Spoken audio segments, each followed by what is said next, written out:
Today, we will talk about labor market flexibility.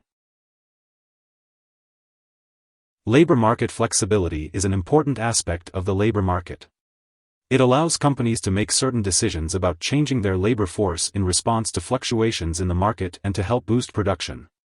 Organizations can make changes to their labor pool based on factors such as employee hiring and firing, compensation and benefits, and working hours and conditions. Companies do not have carte blanche, however, to implement a flexible labor market because of laws and policies that protect employees and the labor pool.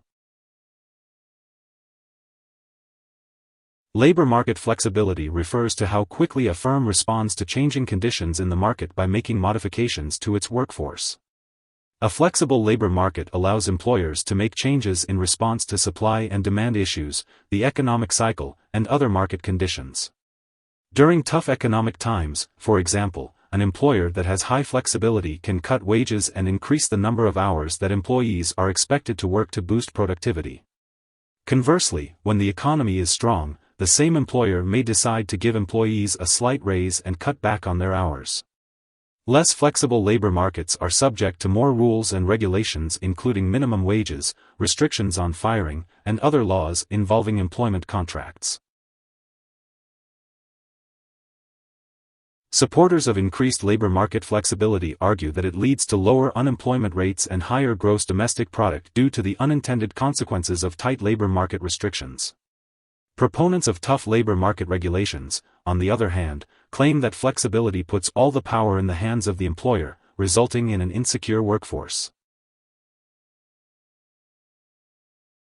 As mentioned earlier, unions, employee skills and training, minimum wage regulations, and job-related information can all have an impact on flexibility in the labor market. Ways to make labor markets more flexible include reducing or abolishing the minimum wage, reducing the power of labor unions, providing education and skills training to workers to improve mobility, making it easier to lay off workers, removing labor protection laws, and reducing unemployment. Labor is generally categorized into unskilled, semi-skilled, and skilled.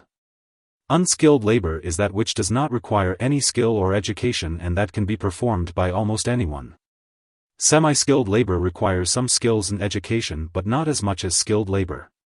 Skilled labor requires extensive education, such as a college degree, with jobs that are in need of judgment, decision-making, and complex thought.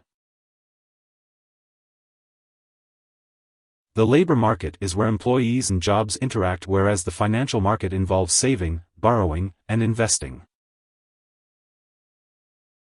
Here are 4 key takeaways.